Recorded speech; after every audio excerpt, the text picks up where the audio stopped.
ఏ యోగ్యత లేని నన్ను నీవు ప్రేమించినావు దేవా, ఏ అర్హత లేని నన్ను నీవు రక్షించినావు ప్రభువా. ఆమేన్.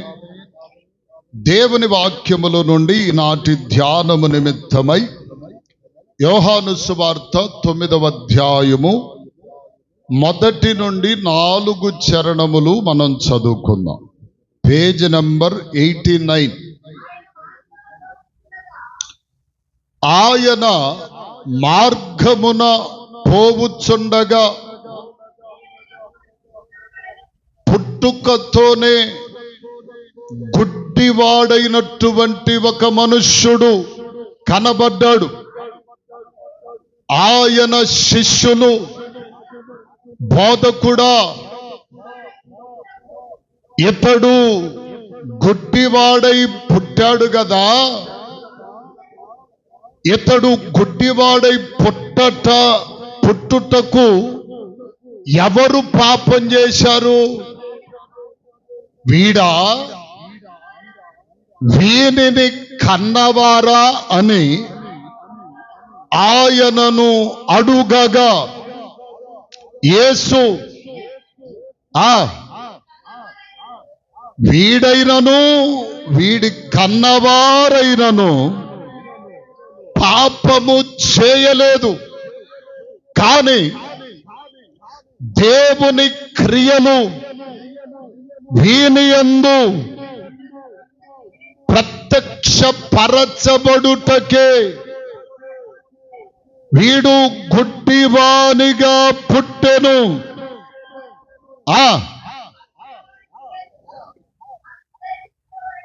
దేవునికి స్తోత్రం చెప్పండి, గట్టిగా చెప్పండి హల్లెలూయా. ప్రియులారా, గమనించండి, ఈ చదువుకున్నటువంటి వాక్యం మనందరికీ సుపరిచితమే, కానీ కొన్ని విషయాలు మనం గమనించాలి. బైబిల్ గ్రంథములో సువార్తలు అనబడినటువంటివి 4 ఉన్నాయి. ఈ 4 సువార్తలు, మొదటిదిగా మత్తయి సువార్త, రెండవదిగా మార్కు సువార్త, మూడవదిగా లూకా సువార్త, నాలుగవదిగా యోహాను సువార్త. ఈ సువార్తలు వ్రాయబడినటువంటి ఉద్దేశం క్రీస్తు యొక్క నడిపింపు, క్రీస్తు లోకమునకు వచ్చినది మొదలుకొని జరిగించినటువంటి కార్యములను గూర్చి వ్రాయబడినవి అనేటువంటి విషయమే మనం చాలా మందిని అర్థం చేసుకుంటాం. కానీ ఈ సువార్తలు వ్రాయబడిన ఉద్దేశము వేరు, వ్రాయబడిన తాత్పర్యము వేరు. ఈ 4 సువార్తలలో ఉన్నటువంటి ముఖ్యమైన ఉద్దేశము, ఆలోచనను మనము గమనిస్తే ప్రియులారా, ఇదిగో ప్రియులారా, మత్తయి సువార్త ఎవరిని ఉద్దేశించి వ్రాయబడింది అంటే యూదులను గూర్చి వ్రాయబడింది. యూదులు అనగెవరు? యూదులు అనగెవరండి? యూదులు అనగెవరు? బైబిల్లో యేసుక్రీస్తు దగ్గరకు వచ్చి యూదులు అంటారు, మేము అబ్రహాము సంతతి వారం, మేమెవరికి అన్నడు దాసులమై ఉండలేదు అంటాడు. దేవునికి స్తోత్రం చెప్పండి, చెప్పండి హల్లెలూయా. ఇప్పుడు యూదులు ఎవరు అంటే ప్రియులారా, అబ్రహాము సంతతి. ఈ అబ్రహాము సంతతి అయిన యూదులను గురించి, యూదులను ఉద్దేశించి ఇదిగో ఈ మత్తయి సువార్త వ్రాయబడింది. యూదా అనగా దేవుని స్తుతించు ప్రజలని వాక్యము మనకు తెలియజేస్తుంది. దేవునికి స్తోత్రం చెప్పండి, గట్టిగా చెప్పండి హల్లెలూయా. మరి ఇప్పుడు రెండవ సువార్త ఏంటి? మార్కు సువార్త. మార్కు సువార్త ఎవరిని ఉద్దేశించి వ్రాయబడింది అంటే రోమియులను ఉద్దేశించి వ్రాయబడింది. రోమియులు అనగెవరు? ఆనాటి దినాలలో రోమా సామ్రాజ్యం బహు బలమైనది, బహు గొప్పదిగా ఉన్నది. అయితే ఈ మార్కు సువార్త ఇదిగో రోమియులను గురించి, రోమియులను ఉద్దేశించి వ్రాయబడింది. వ్రాయబడినప్పుడు ఇదిగో ఈ రోమియులను గురించి ఎందుకు వ్రాశారంటే, రోమియులు అనగా బలము కలిగిన వారు, బలవంతులైన వారని దేవుని వాక్యము మనకు తెలియజేస్తుంది. అంటే ఏమండి, ఆ బలము ముందుకే బలం చెప్పండి. కొన్ని సామ్రాజ్యాల్లో కొంతమంది బలాలు ఉపయోగించే వారికి ఉన్నారు. అందుకని వీళ్ళు కూడా ఇదిగో ప్రియులారా, రోమియులు అనగా బలవంతులైనటువంటి వారిగా, బలము ఆ సామ్రాజ్యాన్ని, ఆ రాజ్యాన్ని ఇదిగో రోమియులను గురించి ఉద్దేశిస్తూ చెప్తున్నాడు. వారు బలవంతులైన వారని. దేవునికి స్తోత్రం కలుగునుగాక. అంటే ఇదిగో ఒకటి యూదులను గురించి వ్రాయబడితే, రెండవది రోమియులను గురించి రాయబడితే, ఇదిగో మూడవదిగా గ్రీకులనేటువంటి వారిని గురించి రాయబడింది. లూకా సువార్త గ్రీకులను ఉద్దేశించి, గ్రీకులు అనగా జ్ఞానము కలిగిన వారని అర్థం. ఏమండి, గ్రీకులను ఉద్దేశించి వ్రాయబడింది. నాలుగవదిగా ఇప్పుడు మనం చదువుకున్న యోహాను సువార్త సంఘమునకు వెలుపటి వారిని, సంఘమునకు బయట ఉన్న వారిని, సంఘమునకు అవతల ఉన్న వారిని ఉద్దేశించి వ్రాయబడినదే ఈ యోహాను సువార్త. ఇప్పుడు చదువుకున్న వాక్యపు వచనములో వ్రాయబడిన మాట ఏమిటంటే, యేసుక్రీస్తు ప్రభుల వారు ఇదిగో ప్రియులారా ఈ లోకములో శరీరధారిగా జీవించిన దినాలలో ప్రియులారా, ఆయన ఒక పర్యాయము మార్గమున వెళుతుండగా పుట్టినది మొదలుకొని గుడ్డివాడైన ఒకడు ఆయనకు కనపరచబడ్డాడు. కనపరచబడగానే శిష్యులు అక్కడున్నారు. శిష్యులు ఏం చెప్తున్నారు? ప్రభుని అడుగుతూ ఏమంటున్నారంటే, అయ్యా ఇదిగో ఈ గుడ్డివాడు ఉన్నాడు కదా, ఇతడు పుట్టుకతోనే గుడ్డివాడు కదా, ఇతడు గుడ్డివాడిగా పుట్టటానికి ఇదిగో ఎవరు పాపం చేశారు అని అడిగారు. స్తోత్రం చెప్పండి గట్టిగా. కొంతమంది ఇదిగో ప్రియులారా, వీరు అడిగినట్లుగానే ఏ పాపము చేస్తేనో, ఏ అతిక్రమము చేస్తేనో ఇలాంటి ఇదిగో కార్యక్రమాలు జరుగుతాయని ఉద్దేశించేవారు ఉన్నారు. హల్లెలూయా. అవునా కాదు? ఒకవేళ పెళ్లి పెట్టుకున్నాం అనుకో, ఏదైనా చిన్న యాక్సిడెంట్ అయిందనుకో, వీళ్ళు చేసినవన్నీ చెప్పరే.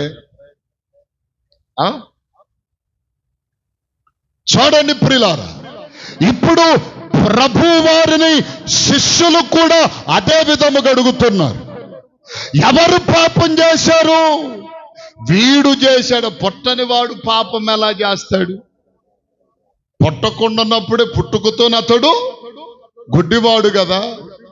పుట్టుకకు ముందే అతడు పాపము చేయుటకు అవకాశం ఉందంటే లేదు కదా. ఉందా? ఇప్పుడు ఈ శిష్యులు అడిగే ప్రశ్న ఎలాంటిది అంటే తలతెక్క ప్రశ్న. అవునా కాదా? ఏమండి, దేవుడు వారి వారి జీవితములో అనుగ్రహించేటువంటి ప్రతి విధమైన కార్యం దేనిని బట్టో వచ్చినది అని అనుకోవటం చాలా పొరపాటు. ఇప్పుడు కూడా కొంతమంది పిల్లలు అంగవైకల్యములతోనో లేకపోతే కొన్ని వికృతంగా పుట్టే వాళ్ళు ఉన్నారు. కారణాలు ఏంటంటే మొన్న ఇటీవల కాలంలో కరోనా వైరస్ ఎఫెక్ట్ అని కూడా చెప్పారు. లేకపోతే మనం తింటున్న ఆహారం యొక్క ఎఫెక్ట్ అని చెప్పటం జరిగింది. చూడండి ప్రియులారా, ఇప్పుడు ఇతడు గుడ్డివానిగా పుట్టాడు. ఎవరు పాపం చేశారు? ఇతడేమన్నా పాపం చేశాడా? లేకపోతే వీనిని కనిన తల్లిదండ్రులు పాపము చేశారా అంటే ప్రభు చెప్తున్నాడు వారితో, అయ్యలారా, వీడైనను వీడి తల్లిదండ్రులైనను ఏ పాపము చేయలేదు. మరెందుకలా పుట్టాడు అంటే, ఇదిగో దేవుడు మహిమ పరచబడునట్లుగా అతడిలాగు పుట్టాడు. స్తోత్రం చెప్పండి గట్టిగా. దేవుడు మహిమపరచడానికి, దేవుని ఆ మహిమను అనేకులకు తెలియపరచడానికి వాడు ఇలాగు పుట్టాడు. దేవునికి మహిమ కలుగునుగాక. కొన్ని కార్యాలు జరగకపోతే దేవుని మహిమ మనకు తెలియదు కదా. తెలుస్తుందా అమ్మా? తెలుస్తుందా? ఏ కార్యమైనా జరగాలి, జరిగితే దేవునిని మహిమ పరచేదిగా ఉంటే అదిగో అది దేవుని వలన ఆ కార్యము జరిగినదని మనము భావించగలం. దేవుని నామం గణపరచబడిందంటే, ఇప్పుడు ఈ గుడ్డి వ్యక్తి విషయములు ప్రభు అంటాడు, అతడు అలాగెందుకు పుట్టాడంటే మనుష్య కుమారుడు మహిమ పరచబడు నిమిత్తం. ఎందుకు మహిమ పరచబడతాడు? ఇతడు పుట్టినది మొదలుకొని గుడ్డివాడు కదా. మరి దేవుడు ఎందుకు మహిమ పరచబడతాడంటే, అక్కడ దేవుడు ఒక అద్భుతాన్ని చేయుటను బట్టి. స్తోత్రం చెప్పండి గట్టిగా.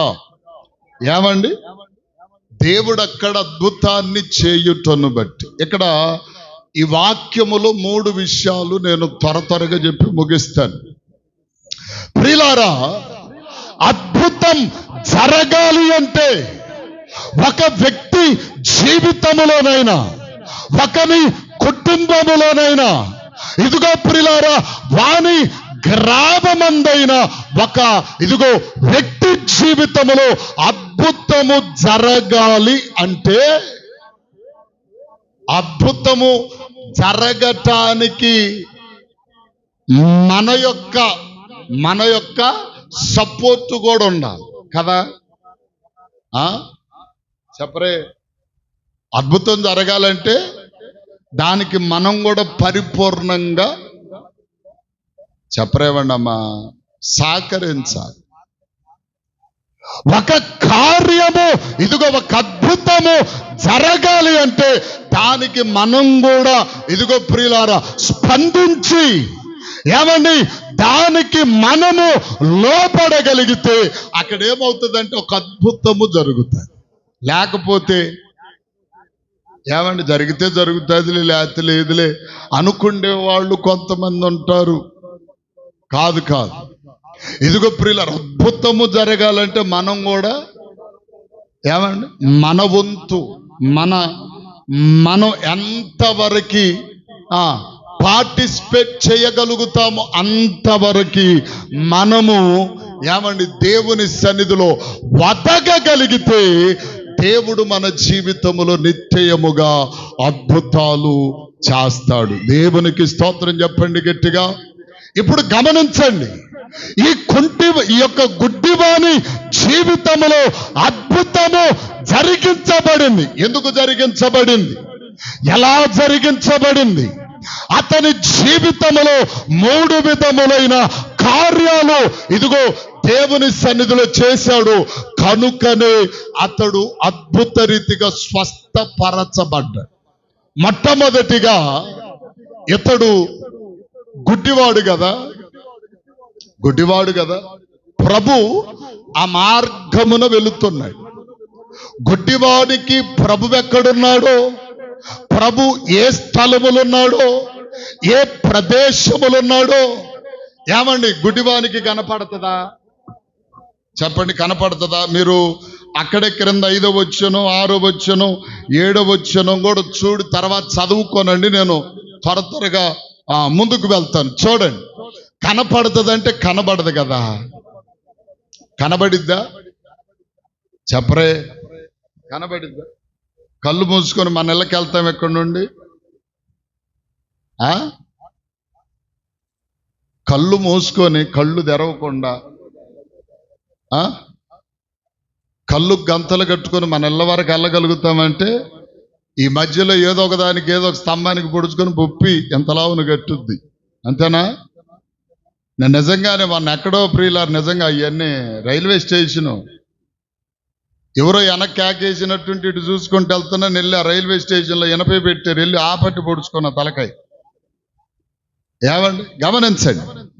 ఇప్పుడు ఈ గుడ్డివాడు ప్రియులారా క్రీస్తు ప్రభుల వారు ఉన్నటువంటి స్థలమునకు తీసుకొని రాబడ్డాడు. మొట్టమొదటిగా ఏం చేయబడ్డాడు? చెప్పండి, ఏం చేయబడ్డాడు? దేవుడు ఎక్కడున్నాడు? యేసు ప్రభుల వారు ఎక్కడున్నాడు? ఇతడు గుడ్డివాడు కదా, గుడ్డివాడైనటువంటి వ్యక్తికి కళ్ళు కనపడవు కదా, కాబట్టి అతనిని ఇదిగో ప్రియులారా కొందరు వ్యక్తులు చేత పట్టుకొని ఇదిగో ప్రభు వారి దగ్గరకు తీసుకొని వచ్చారండి. హల్లెలూయా. అంటే ఇప్పుడు జరిగించబడిన మొట్టమొదటి కార్యం ఏంటంటే అతడు ప్రభు దగ్గరకు తీసుకొని రాబడ్డాడు. ఏం చేయబడ్డాడు? చెప్పండి, మీరు తీసుకొని రాబడ్డారా? మీకు మీరే వచ్చారా? తీసుకొని రాబడ్డారా, వచ్చారా?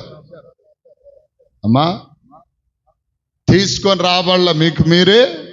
కారణం ఏంటి? కళ్ళు ఉండయి, మనకు నడవగలగొచ్చు.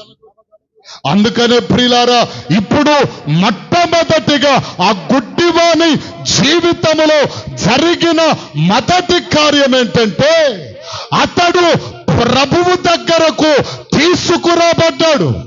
అంటే ప్రియులారా వాక్యము చెప్తుంది, యాకోబు పత్రిక 4వ అధ్యాయము 8వ వచనములు అంటాడు, మీరు ఆయన దగ్గరకు రండి, అప్పుడు ఆయన మీ యొద్దకు వచ్చును.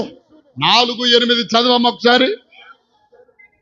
దేవుని యొద్దకు రండి, అప్పుడు ఆయన మీ యొద్దకు వస్తాడు. ఇప్పుడు ఎవరెవరి దగ్గరికి వెళ్ళాలి? చెప్పరే, ఎవరెవరి దగ్గరికి వెళ్ళాలి? కొంతమంది పెద్ద భక్తులు ఈ మధ్య కాలంలో టీవీలో వస్తుంది కదా, చర్చికి వెళ్ళేదంట అనేవాళ్ళు కూడా ఉన్నారు. వాక్యాలు అర్థం కాల. గమనించండి, మనము దేవుని యొద్దకు వెళితే దేవుని ఇదిగో ప్రియులారా సముఖమునకు వెళ్ళగలిగితే అప్పుడు ఆయన మన యొద్దకు వస్తాడు. మనమేమో దేనికి కాలు కదపకుండా మన జీవితాలలో అద్భుతాలు, ఆశ్చర్య కార్యాలు, గొప్ప కార్యాలు జరగాలి అంటే ఎలా జరుగుతాయి? ఏమండి, ఎలా జరుగుతాయి? అద్భుతాలు జరగాలి. అద్భుతాలు అంటే ఎలా జరుగుతాయి అంటే వాక్యం అంటుంది, మీరు ఆయన దగ్గరకు వెళితే మొదట ఎవరు వెళ్ళాలి? యోహాను సువార్త 15లో కూడా 15వ అధ్యాయము 4వ వచనములో 2వ వచనములో అంటాడు, ఆయన యందు మీరు నిలిచి ఉంటేనే, నా యందు మీరు నిలిచి ఉంటేనే నేను కూడా మీ యందు నిలచి. మీరు నిలవకపోతే నాకేంటంట? నేను నిలవాల్సిన అవసరం ఏంటంట అన్నట్టుగా ప్రభు మాట్లాడుతున్నాడు. స్తోత్రం చెప్పండి గట్టిగా. ఇప్పుడు మన జీవితములలో అద్భుతములు జరగాలి అంటే మనం ఏం చేయాలంటే, ఇదిగో ప్రియులారా, ఏ స్థితిలో ఉన్నా, ఏ పరిస్థితిని కలిగి ఉన్నా ఆయన యొద్దకు మనము వెళ్ళగలగ. ఆయన యొద్దకు వెళ్ళగలగ. దేవుని యొద్దకు మనం వెళ్ళాలి. దేవుని యొద్దకు మనం వెళితప్పుడు ఆయన మన యొద్దకు వస్తాడు. ఏమండి, ఇప్పుడు ప్రియులారా, అదే వాక్యములో సువార్తలలోనే రాయబడింది. యూదుల అధికారి కుమార్తె చనిపోయినప్పుడు అతడు ఏమండి, ఇదిగో ప్రభు దగ్గరకు వచ్చాయా, నీ ఒక్కసారి వస్తే, చెప్పండి, ఒక్కసారి వస్తే నా కుమార్తె. ముందు ఎవరు వచ్చారు చెప్పండి, ఎవరు వచ్చారు? పక్షివాయువు కలిగిన వ్యక్తి ఒక ఇంటిలో ఉన్నప్పుడు, అతడు లేవలేని పరిస్థితులు ఉన్నప్పుడు యేసు ప్రభు వారు ఆ మార్గమును వెళుతుండగా కొందరు ఏం చేశారంటే, మంచమునకు తాళ్ళు కట్టి అతన్ని లేపి ప్రభు దగ్గరకు తీసుకుని వచ్చిపెట్టి. హల్లెలూయా చెప్పండి, హల్లెలూయా. ఏమంటే ముందు మనమే ఆయన యొద్దకు వెళ్ళాలి. వెళితే ఏం జరుగుతుంది? అద్భుతం జరుగుతుంది. అందుకనే ఇదిగో ప్రియులారా, అద్భుతాలు జరగాలంటే మన పాత్ర కూడా, చెప్పడం ఏమండి, మన పాత్ర కూడా చాలా ఉంది. నేనేమి చేయను, ఏమండి, రోడ్డు ఏమిటే, సీల్ రోడ్డు ఏమిటే ఉన్న తాడి చెట్టు కూర్చున్నట్టు కూర్చుంటానంటే కుదరదు కదా, ఏమండి. అందుకనే మొట్టమొదటిగా ఈ గుడ్డి భిక్షకుని, ఈ గుడ్డి వాని జీవితంలో అద్భుతం జరగటానికి మొదటి కారణం ఏంటంటే, అతడు దేవుని యొద్దకు తీసుకొని రాబడ్డాడు. అనేకులు అతన్ని తీసుకొని వచ్చారు. ఇప్పుడు మనం కూడా ఏం చేయాలంటే, కొందరినైనా దేవుని యొద్దకు తీసుకుని వస్తే వారి జీవితాలలో కూడా అద్భుతాలు జరిగించబడును. హల్లెలూయా చెప్పండి, హల్లెలూయా. ఏమంటే రెండవదిగా ఏమైంది అంటే, ఆయన ఆ గుడ్డివాడిని ప్రభు దగ్గరికి తీసుకుని వస్తే ఆయన ఏం చేశాడంటే, నోటిలో ఉమ్ము ఉంటుంది కదా, లాలాజలమును ఏం చేశాడు? క్రింద ఊశాడు. ఎవరో? ప్రభుల వారు క్రింద ఊసి, ఆ క్రింద ఊసిన చోట ఆ మట్టినంతా కలిపాడు. ఇప్పుడు ఏమైంది? బురద. లాలాజలం మట్టి కలిపితే ఏమవుతుంది? ఇప్పుడు నేను ఎవరికన్నా ఎటుపెట్టి చిలివేస్తాను, అనుకేం చేస్తారు? ఇదేం దశమ్మ, ఉమ్ము తీసుకొని సిలివేస్తాడా అనుకునే వాళ్ళు కూడా ఉంటారు. దేవునికి స్తోత్రం.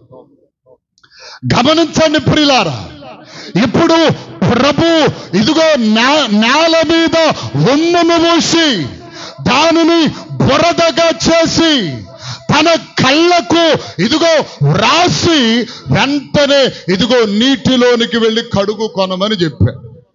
చెబితే అతడేం చేశాడు? ఓయబ్బో అల్లా, ఓయబ్బో అల్లా. ఎందుకని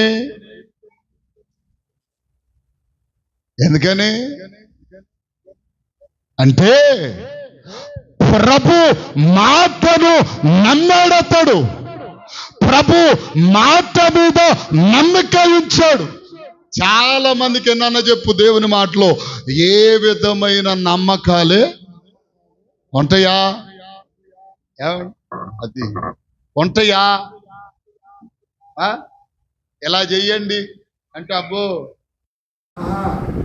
అట్టాగా ఎట్టాగా అనేవాళ్ళు చాలా మంది.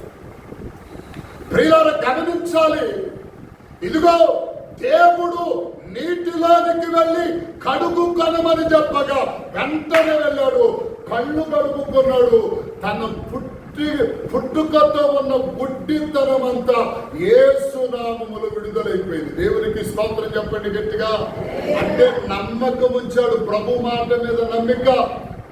ప్రభు చెప్పిన మాటను విన్నాడు, విధేయుడయ్యాడు, ఆయన మాటకు విలువిచ్చాడు. ఈరోజు దేవుని మాటలను నమ్మేవారు, విలువించేవారు, గౌరవించేవారు చాలా అరుదుగా కనిపిస్తారు.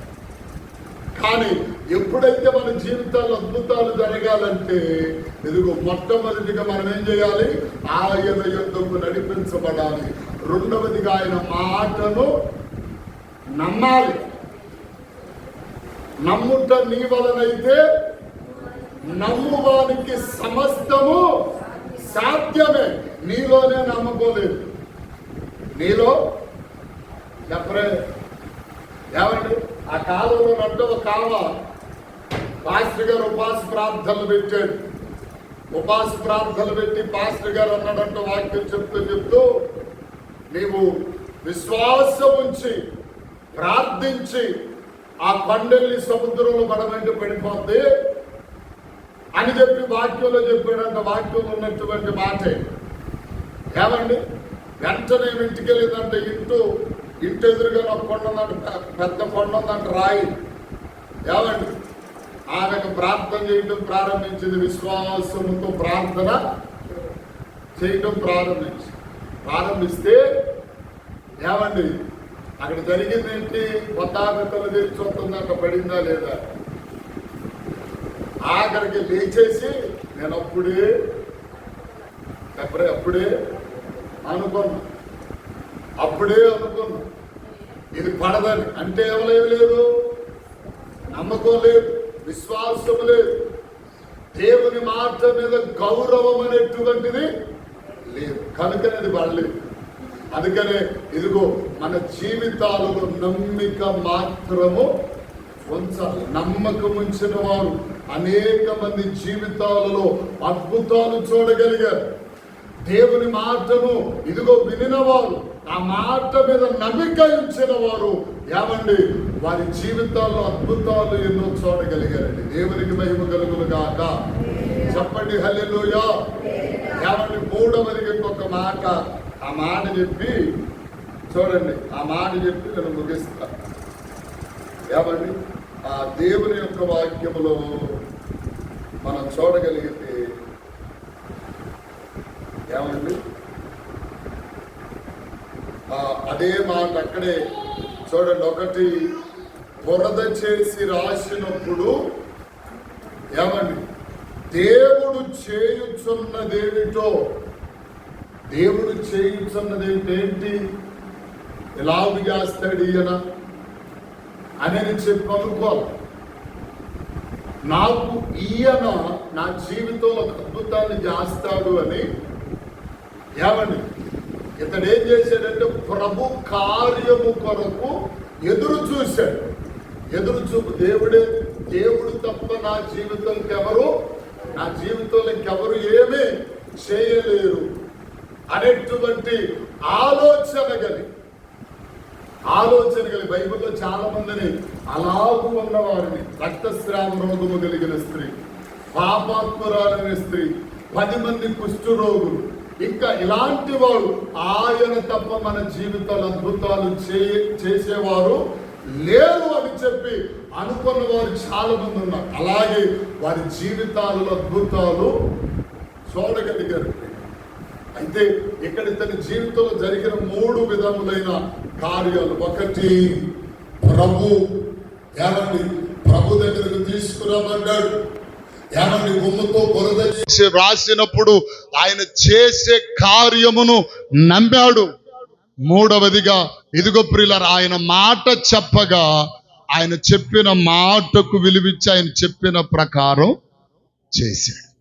ఈరోజు మన జీవితాల్లో కూడా చేయవలసినటువంటి పని దేవుని దగ్గరకు రాబట్టబడాలి, మనం రావాలి.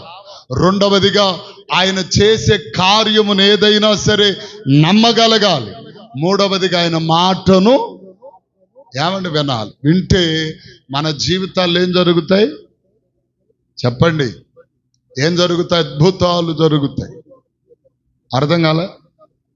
కాబట్టి అలాగూ మనం ఉండగలిగితే ఈ కుంటి భిక్షకుని యొక్క జీవితంలో ఎటువంటి అద్భుతమైతే జరిగిందో, ప్రభు ఎలాగైతే ఘనపరచబడ్డాడో అలాగే మన జీవితాల్లో కూడా ఎన్నో అద్భుతాలు జరిగించబడి దేవుని నామం ఘనపరచబడుతుందని సేవకునిగా మీ అందరికీ తెలియచేస్తున్నాను.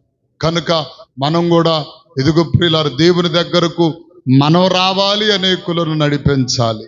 రెండవదిగా ఆయన మాటను ప్రియులారా, ఆయన చేసే కార్యమునకు మనం విశ్వాసం ఉంచాలి, అనేకులను కూడా విశ్వాసములో నడిపించాలి. మూడవదిగా ఆయన చెప్పినది ఏదైనా చెప్పండి.